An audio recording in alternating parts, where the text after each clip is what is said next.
Hello, my dear friend. I hope you are doing great. Welcome back to my channel. If you have not subscribed it, please subscribe it, press the bell icon, hit the like button also. Friends, I am here to assist you for the UPSC preparation. Whatever I am providing here, that is the precise study for the UPSC and all the state PCS examination. Friends, do not worry about the preparation because whatever I am providing here, that is the data from the prominent institution. I am providing all the data within the free amount here. Come along with me and reach up to the zenith of your career. Okay friends, let's get started. Today questions. Today I will speak about 13th video of the mock test series for the UPSC preliminary examination. Start करते हैं। ये video Hindi English में रहेगी। और friends, आज से मैंने एक और इनिशिएटिव स्टार्ट किया है। जैसे कुछ स्टूडेंट मुझसे पूछ रहे थे कि हम क्वेश्चन पेपर को कैसे अटैम्प्ट करें यूपीएससी के या कोई भी स्टेट जैसे एचसीएस का या यूपीपीसीएस का। मान लो इन मॉक टेस्ट सीरीज से हमें कैसे बेनिफिट मिलेगा और हम क्या क्या पढ़ें, इसको पढ़ने से क्या मेरा पूरा सिलेबस कवर हो जाएगा। बात ऐसे है कि एक क्वेश्चन में आपके 3 या 4 ऑप्शन रहते हैं और उनके बारे में मैं डिटेल से बताता हूँ।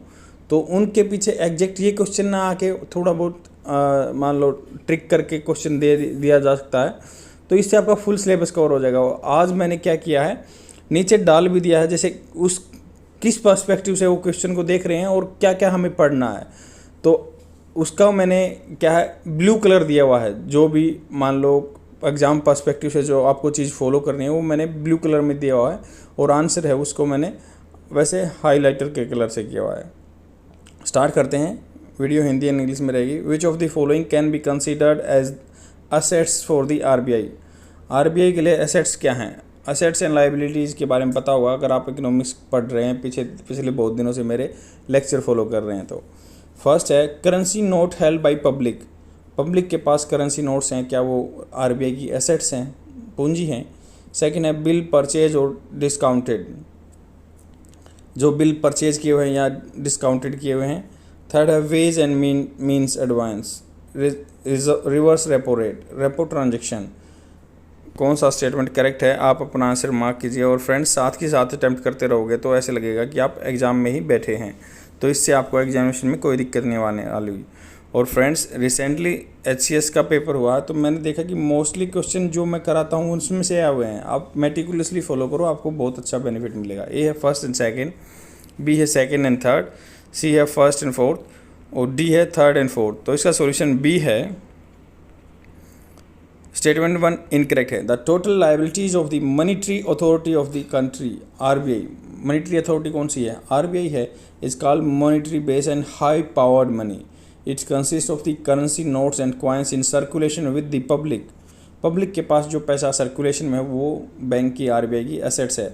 Vault cash of commercial bank, commercial bank का जो वॉलेट में कैश रखते हैं आप मान लो। So if a member of the public produce a currency note to the RBI, the latter must pay a value equal to the figure printed on the note. तो bank को मान लो, bank के सामने अगर आप उसने जो इंस्क्राइब किया हुआ है रुपये लेके जाते हो, मान लो 100 रुपये लेके लाते हो क्योंकि उस पर गवर्नर के साइन है, तो आपको उस वर्थ का उतने पैसे उसको आरबीआई को आपको देने पड़ेंगे। Hence currency notes held by the public are the liabilities not assets of the RBI.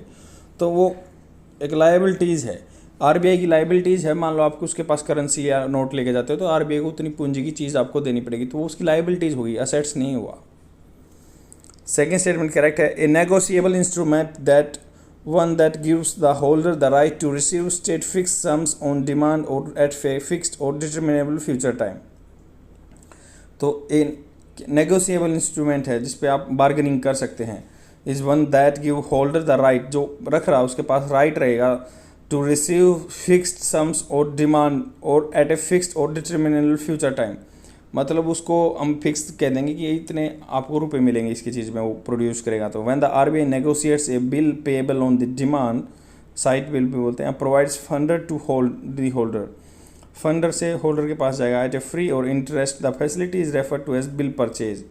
When RBI negotiate bill payable after a usance that is at a fixed or determinable future time.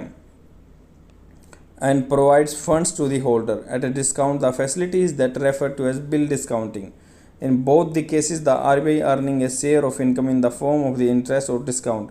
Hence, it's added the assets to side of the RBI balance sheet.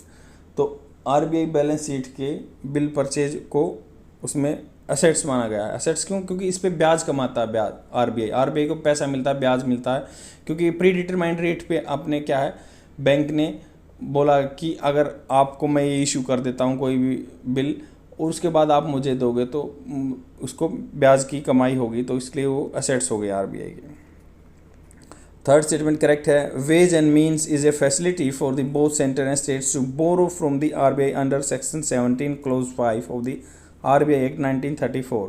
और friends, RBI जो act 1934 के according state और जो या state government या central government पैसे उधार ले सकती है, तो उसको ही वेज एंड मीन्स एडवांस बोलते हैं।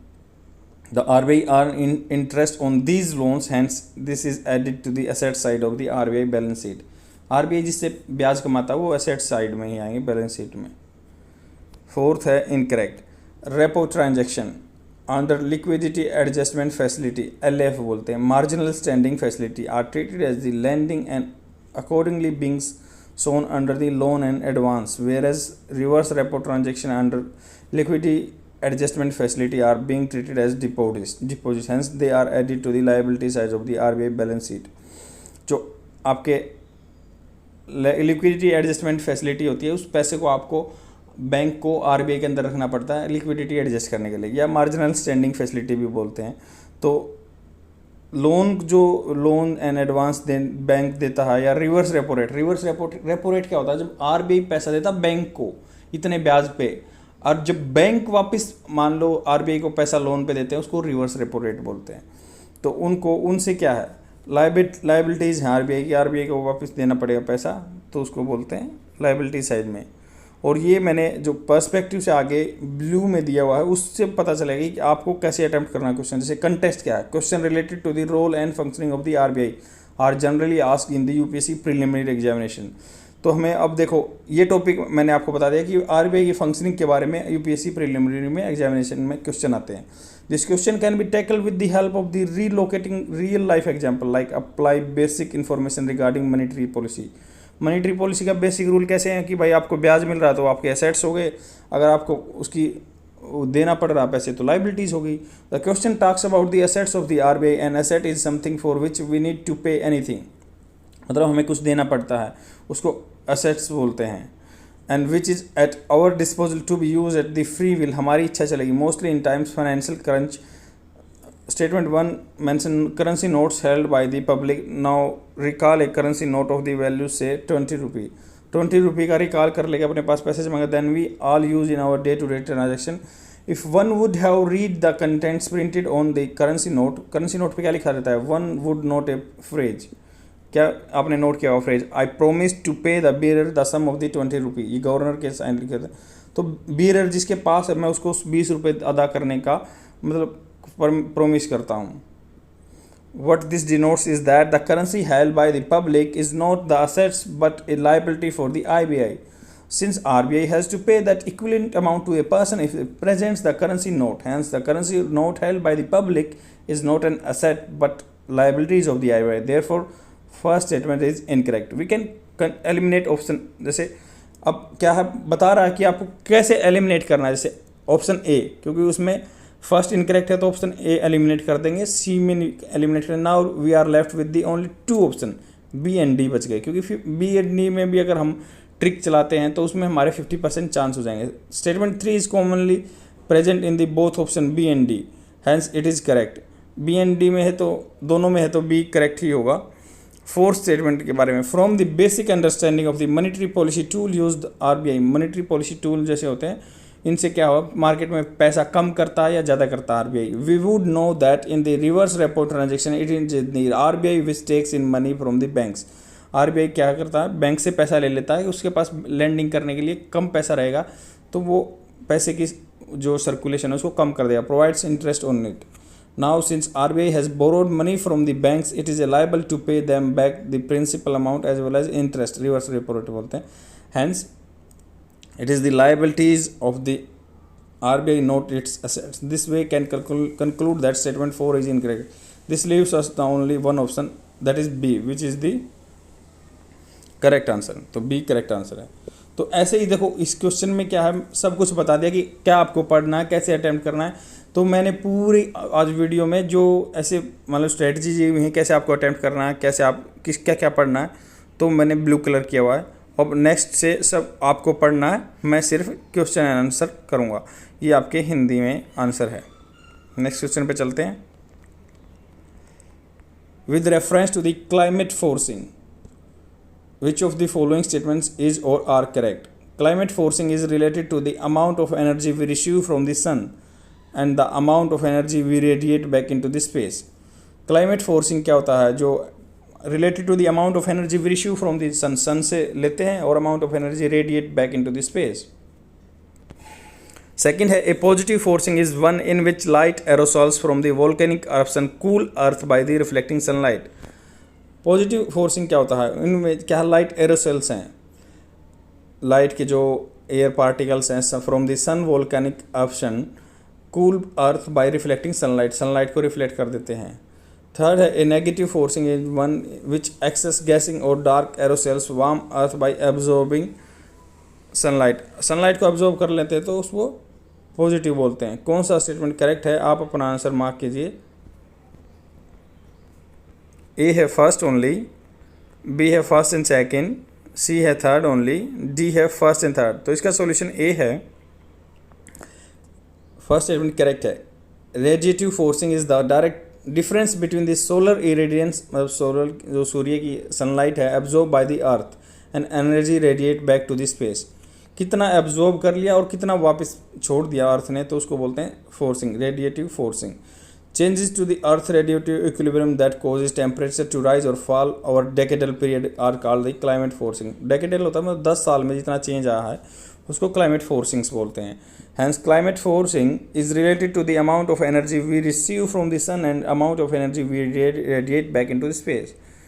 Second statement incorrect है। Positive forcings is exerted होता है प्रेशर लगाना किसी पे, exerted by the climate factors that contribute to warming of the earth's surface. Hence a positive forcing is one in which excess gases or dark aerosol warm earth by absorbing sunlight. Positive forcing ये है कि absorb करके वहाँ पे पूरा गर्म माहौल बना देंगे, उसको पॉजिटिव फोर्सिंग बोलते हैं।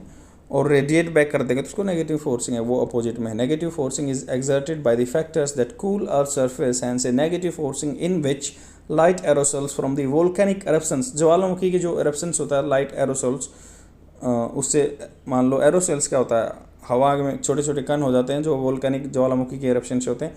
Cool earth by reflecting sunlight, sunlight को रिफ्लेक्ट कर देते हैं। तो यही जो मैंने बताया था पर्सपेक्टिव में आपको कैसे अटैम्प्ट करना, आप यहाँ से अगर आपको इंटरेस्ट है तो पढ़ सकते हैं। मैं नेक्स्ट क्वेश्चन पे चलते हैं।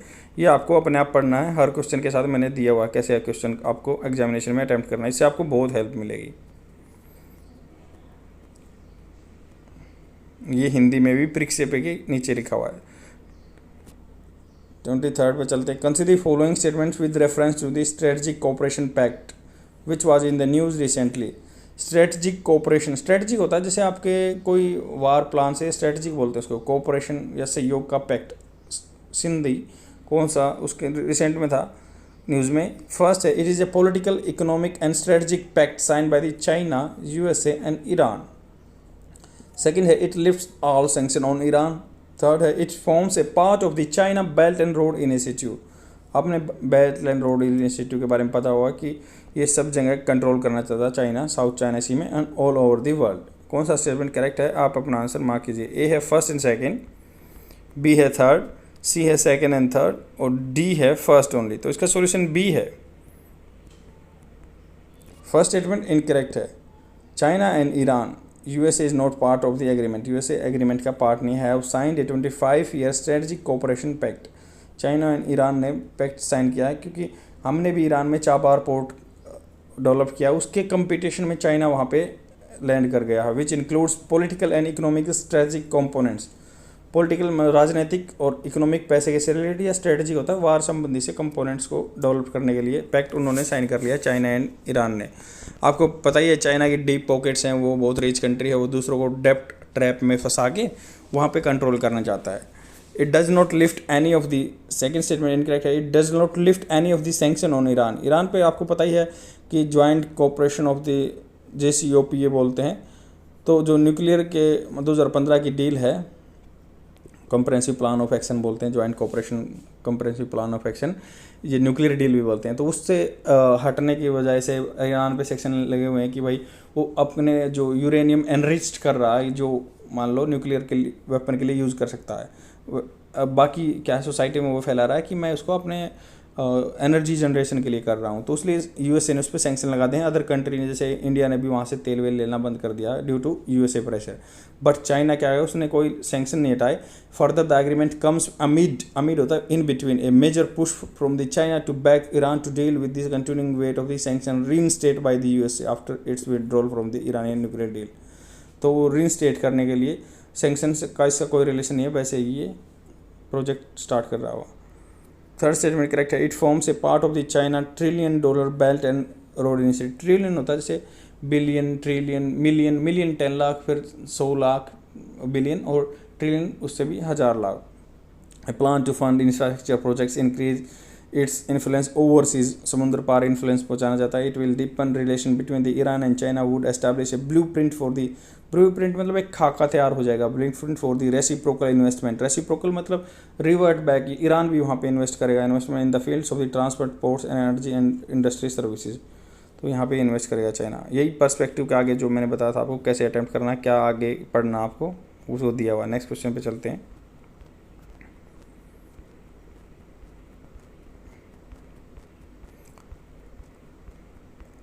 Twenty fourth question, consider the following statements with reference to the minor forest produce. Minor forest produce के बारे में फर्स्ट है, it is defined under the scheduled tribe and other traditional forest developers act 2006। मतलब जो scheduled tribe ST रहते हैं जंगलों में, या जो फॉरेस्ट डेवलपर्स एक्ट के लिए 2006 का, उसके अकॉर्डिंग है क्या माइनर फॉरेस्ट प्रोड्यूस किसको बोलते हैं। Bamboo is not included in the definition of the minor forest produce. Third है, the government of India announces minimum spot price for various minor forest produce on the recommendation of the Commission for the Agricultural Cost and Price, CACP, जो MSP decide करता है, MSP decide करता है फसल का। कौन सा स्टेटमेंट करेक्ट है, आप अपना आंसर मार्क कीजिए। A है फर्स्ट ओनली, B है सेकेंड एंड थर्ड, C है फर्स्ट एंड सेकेंड, और D है फर्स्ट, सेकेंड एंड थर्ड। तो इसका सॉल्यूशन A है, the scheduled tribe and other traditional forest developers recognisation of the forest right act 2006 provides for the rights of the forest dwelling community to land and other resources, denied them over the decades as a result of the continuance of the colonial forest law in India। मतलब अंग्रेज़ों के time के ही forest rights act थे, क्योंकि जहाँ पे जंगल में आदमी रहते हैं उनको भगा दिया जाता है, उसके लिए वो अमेंडमेंट किया हुआ है। फर्स्ट स्टेटमेंट करेक्ट है, under the use rights of the scheduled tribe and other traditional forest developers Act 2006, the minor forest produce is defined and access to various types of minor forest produce is given by tribes and forest developers। Forest produce की category में कई चीज़ें लेके आए हैं, जैसे second statement में क्या रखें, minor forest produce includes non timber item such as bamboo. Non timber item को काउंट कर लिया गया, जैसे बैम्बू को अपने बेनिफिट के लिए या लकड़ी जलाने के लिए, सर्वाइवल के लिए यूज़ कर सकते हैं। नहीं तो क्या होता है, रूल फॉरेस्ट राइट एक्ट के अकॉर्डिंग 2006 के, कि बहुत सारे जो आपके फॉरेस्ट डेवलपर्स हैं वो यूज़ नहीं कर सकते, वहाँ से हनी इकट्ठा नहीं कर सकते, बहुत सारी चीज़ें हैं एंड अदर ग्रासेस। तो नॉन टिम्बर जो मान लें आपके बैम्बू हैं, बाँस है या घास है, एडिबल एंड यूजेबल रूट्स हैं जो जड़ खाते हैं, जैसे मान लो शकरकंद है, seeds and fruits, flower and plants. In 2017 the government amended the Indian forest act 1927 to remove the word bamboo from the definition of the tree. Bamboo को ट्री की डेफिनेशन से निकाल दिया गया है ताकि वो यूज कर सके बंदे, so that the bamboo growing in the non forest area will be waived off from the requirement of the permission of its felling. मतलब काटने की परमिशन सरकार से लें and transport for the economic use, इसलिए उसको पेड़ की डेफिनेशन से निकाल दिया गया है। थर्ड स्टेटमेंट इनकरेक्ट है, the government of India announces MSP for the various minor forest produce on the recommendation of the pricing cells and constituted under the ministry of tribal affairs. तो tribal cells होते हैं, इसके CACP तो MSCP decide करता है, but इसमें क्या है, माइनर फॉरेस्ट प्रोड्यूस के लिए recommendation of the pricing cell constituted under the ministry of tribal affairs. Ministry of tribal affairs के अंडर एक सेल बनाई गई है, एक भाग। और ये आपका वही दिया हुआ है पर्सपेक्टिव, कैसे आपको अटेम्प्ट करना है, क्या क्या देखना है। नेक्स्ट क्वेश्चन पे चलते हैं।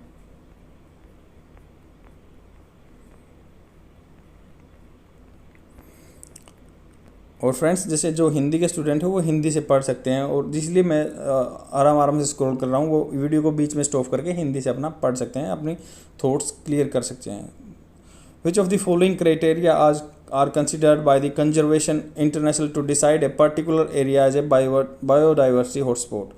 तो कौन सा क्राइटेरिया है जो international to decide particular biodiversity hotspot, मतलब जहाँ पे सबसे बायोडाइवर्सिटी है, मतलब डाइवर्स है, डिफरेंट तरह के वहाँ पे एनिमल रहते हैं। फर्स्ट है extent of the geographical area, कितना बड़ा जोग्राफी का एरिया है वो उस पर, या एंडेजिम वहाँ पे कितने रहते हैं, एनुअल रेनफॉल कितना है। कौन सा स्टेटमेंट करेक्ट है, आप अपना आंसर मार्क कीजिए।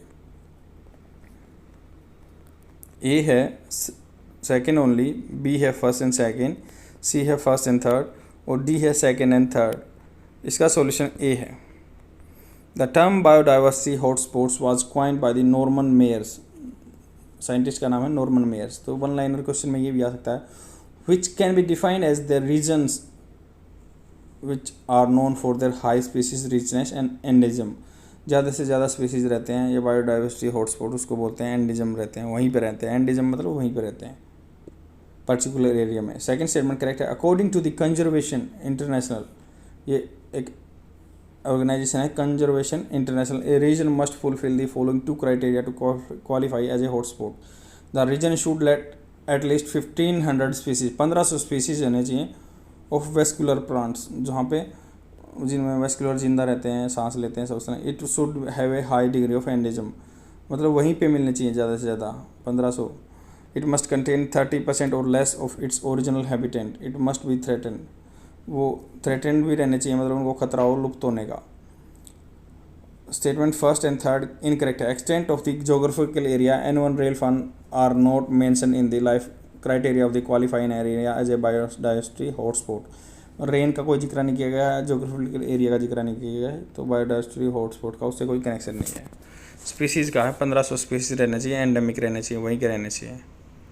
तो यही आपका पर्सपेक्टिव में दिया हुआ है। नेक्स्ट क्वेश्चन पे चलते हैं।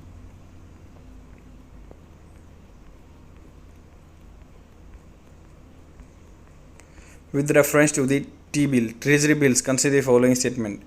फर्स्ट है, these are the zero coupon securities and pay no interest. Zero coupon security बोलते हैं। सेकंड है, they can be issued for maximum 364 days, मतलब 1 साल से कम के लिए।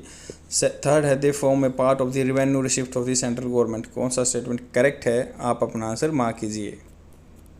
ए है फर्स्ट एंड सेकेंड, बी है सेकेंड एंड थर्ड, सी है फर्स्ट एंड थर्ड, और डी है थर्ड ओनली। इसका सॉल्यूशन ए है। द टी बिल्स क्या होते हैं, treasury bills, which are the money market instrument. Money market मतलब पैसे का घटाव बढ़ाव मार्केट में करना है। आर दी शॉर्ट टर्म डेप्ट इंस्ट्रूमेंट, शॉर्ट टर्म के लिए आपको कर्जा मिल सकता है इनके through. Issued by the government of India, government T bills issue करती है, आरबीआई से पैसा लेती है। Are the zero coupon security, मतलब इन पे कूपन क्या, इंटरेस्ट जीरो रहता है, मतलब ये डिस्काउंटेड रेट पे बेचे जाते हैं। मान लो 100 रुपये का बॉन्ड है, टी बिल्स बोल देते हैं उसको, तो उसको 80 रुपये में बेच देंगे, वापस खरीदेंगे, फेस वैल्यू पे ले लेंगे। 100 रुपये पे डिस्काउंटेड रेट पे बेचा जाता है, इस पर कूपन रेट जीरो होता है। And pay no interest, instead they are issued at a discounted redeemed at the face value of the maturity, maturity होने पे फेस वैल्यू पे ले लेते हैं। सेकेंड स्टेटमेंट करेक्ट है। They are presently issued in the 3 tenures, मतलब 3 tenure है काल के लिए देते हैं। 91 डेज के लिए, 182 दिन के लिए, 364 दिन के लिए, 1 साल से कम ही रहते हैं टी बिल्स। और गवर्नमेंट सिक्योरिटी 1 साल से ज़्यादा के लिए रहती हैं। T bills form a part of the डेप्ट capital receipt, not revenue receipt. तो इनको आपको अगर अकाउंटेंसी का पता होगा तो डेप्ट होता है कि रिवेन्यू रिसिप्ट होता है। तो ये डेप्ट रिसिप्ट, कर्जे की रिसिप्ट्स में जो आपका अकाउंट्स मेंटेन करते हैं बैलेंस शीट में, ये डेप्ट कैपिटल रिसिप्ट के अंदर किया जाता है ऑफ दी सेंट्रल गवर्नमेंट के। ये पर्सपेक्टिव में आपका दिया हुआ है कि क्या क्या पढ़ना है आपको, क्या क्या अटैम्प्ट करना है बुक से भी। नेक्स्ट क्वेश्चन पे चलते हैं।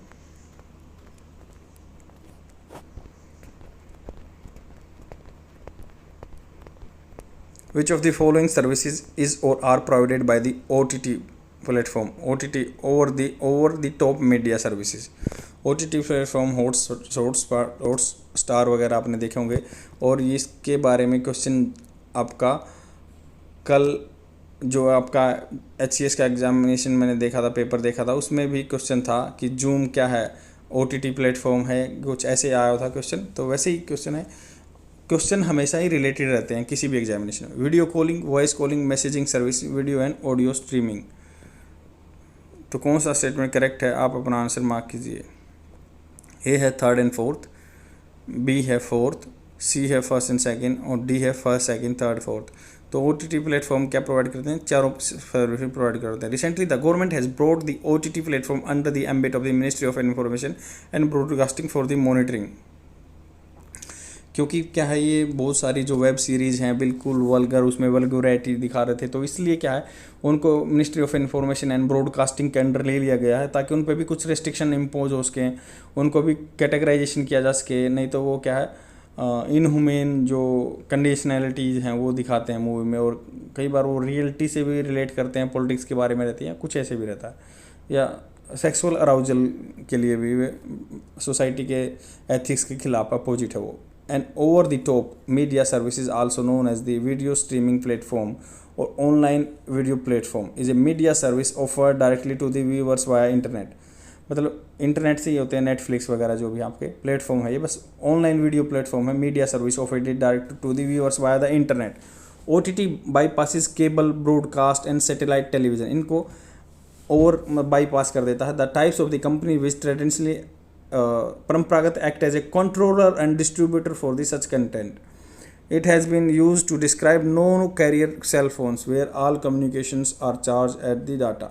This is broadly classified into the three categories: OTT voice calling, OTT messaging, OTT television. First and second correct है। OTT voice callings provides both voice and video calling services over the data. For instance like Skype, WeChat, Viber and WhatsApp etc. ये दोनों service provide कराते हैं voice calling वाले।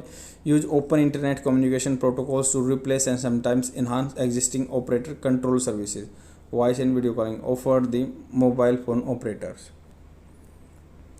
Third statement correct है। OTT messaging is instant messaging service on online chat provided by the third parties as an alternative to the text messaging services provided by the mobile network operator. For example Viber पे भी आप text message कर सकते हैं, WeChat पे, FaceTime पे, Skype पे, Telegram पे। OTT टेलीविजन में क्या रहता है, is the most popular OTT content through the video and audio streaming services are provided to the users by example Amazon Prime, Hotstar या सोनी लाइव। यही पर्सपेक्टिव दिया हुआ है कैसे आपको क्या पढ़ना है, क्या देखना है, कैसे क्वेश्चन आया हुआ है, कैसे अटेम्प्ट करना है। नेक्स्ट क्वेश्चन पे चलते हैं।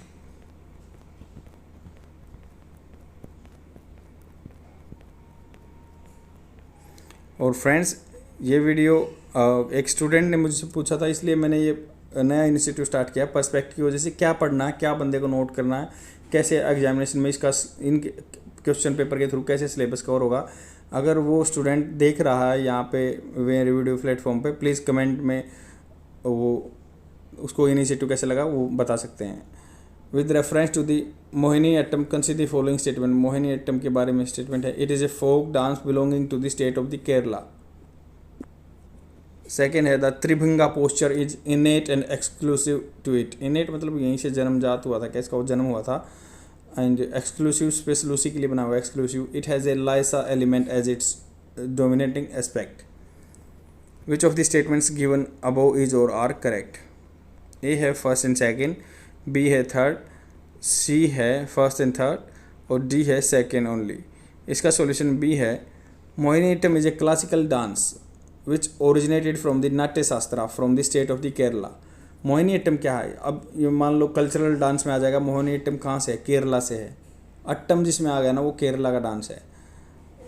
It is essentially a solo dance perform by the women that was further developed by the Vedu in the 19th century and gained prominence under the rulers of the Travancore in the present state of the Kerala.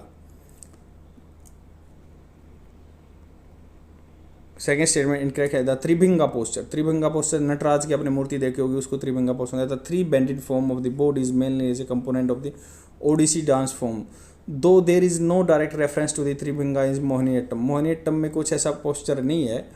It is not exclusive to it since it also seen in Odissi dance में Tribhanga posture देखा जाता है। कभी नटराज की मूर्ति देखी हो तो उसमें देखना हो त्रिभंगा पोस्चर है। थर्ड स्टेटमेंट करेक्ट है। Mohiniyattam combines the grace and elegance of the Bharatanatyam.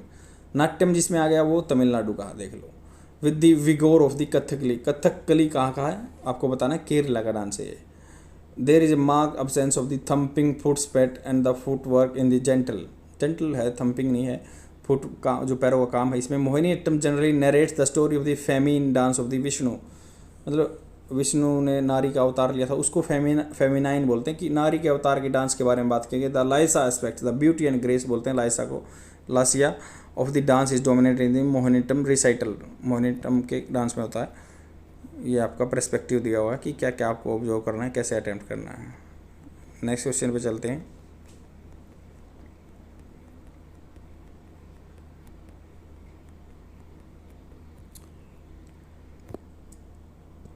ट्वेंटी-9th question. These are the Muslim minority communities concerted in the China north west Xinjiang province. Xinjiang province में रहते हैं, प्रांत में रहते हैं। They claim closer ethnic ties with the Turkey. Turkey से ethnic ties है उनके, रिलेशन है मान लो पुराने। And other central Asian countries. In the past few years the Chinese government has been accused of the human right violation against the community by the confirming that in the concentration camp. उनको concentration camp में रोका हुआ है। कौन सा community के बारे में इस पैराग्राफ में बात की है, कौन सी है? रोहिंग्याज हैं, रियांग हैं, उइघुर मुस्लिम हैं या चकमाज हैं? तो इसका सी आंसर करेक्ट है। उइघुर मुस्लिम के बारे में आपने बहुत बार सुना होगा न्यूज़पेपर में। जापानीज़ जापानीज़ के फॉरेन मिनिस्ट्री का नाम है Toshimitsu Motegi. Has express strong concerns to his Chinese counterpart about the human rights situation of the China Uyghur Muslim minority recently. Furthermore, various organization countries are raising concern about Uyghur. First statement incorrect है। The Rohingya आपको पता है बांग्लादेश का है ये। Rohingya people are stateless Indo Aryan ethnic group of the prominently from the Islam and resided in the Rakhine state of the Myanmar, not in China. Myanmar के Rakhine state में है। ये बांग्लादेश के थ्रू हमारे इंडिया में भी बहुत आ चुके हैं रोहिंग्याज। इसके लिए एनआरसी हुई थी आसाम में। Reang also known as the Bru community. Reang को ब्रू कम्युनिटी बोलते हैं। Is one of the Tripuri clans. Tripuri जो त्रिपुरा में आदमी रहते हैं उनके क्लैन से ही हैं, उनके मान लो खानदान से ही हैं ये। Note in the China state of the Mizoram and Tripura recently an agreement with the sign. Tripura and Mizoram ने एग्रीमेंट साइन किया between the government of India, government of Tripura and Mizoram to settle issue faced by the Riangs, also known as the 4 party agreement है ये। रियांग या Bru community है, त्रिपुरा और मिजोरम की रहती है। सी स्टेटमेंट करेक्ट है। Uyghur are the Muslim minorities community concentrated in the China north west Xinjiang province. They claim closer ethnic ties to the Turkey and other Central Asian country. In the past few years, the Chinese government has been accused of the human right violation against the community by confining them in the concentration camp. Chinese government is trying to homogenize Uyghur into the country and Chinese majority, which resulted in erasing their cultural and religious identity. D statement incorrect है। The Chakma tribes कहाँ पे? People are native group of the eastern most region of the Indian subcontinent. Eastern most में this are the largest ethnic group in the Chittagong hills. Chittagong hills के हैं tracts region in the southern eastern Bengal. Chittagong area Bangladesh में है, तो बांग्लादेश में है। And in Mizoram में भी रहते हैं। चकमा ट्राइब बोलते हैं इनको। ये पर्सपेक्टिव दिया कैसे आपको अटेम्प्ट करना है, क्या पढ़ना है। इससे आपको बहुत अच्छे से हेल्प मिलेगी एग्जामिनेशन में भी, ये पर्सपेक्टिव आप पढ़ के जाओगे तो।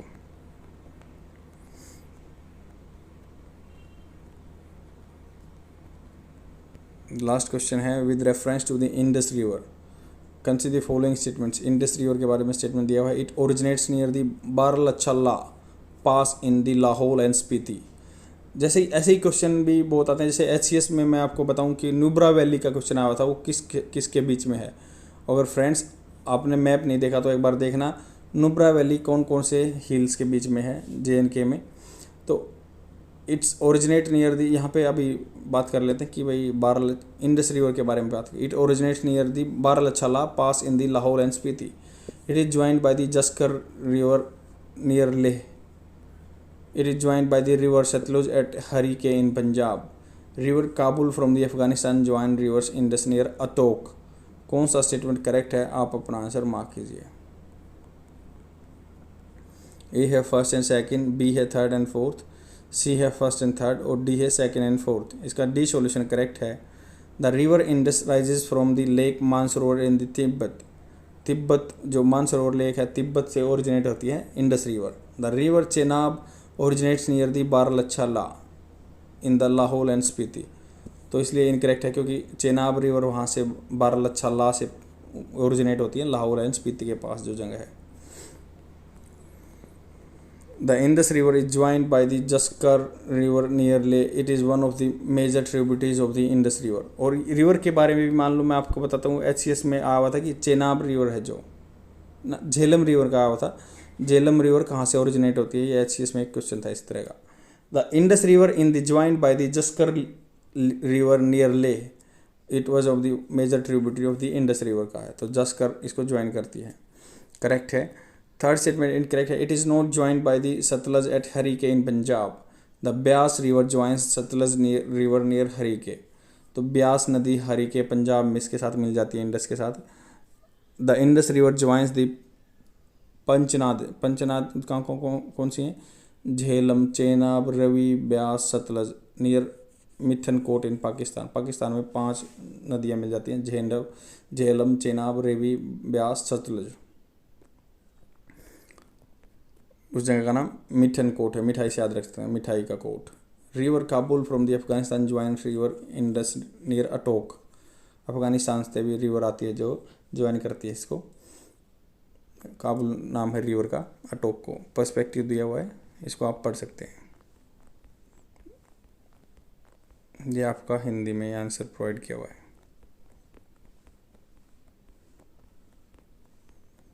That is all for today. I will come tomorrow with more questions. Please share my video and subscribe my channel. Thanks for watching. Bye.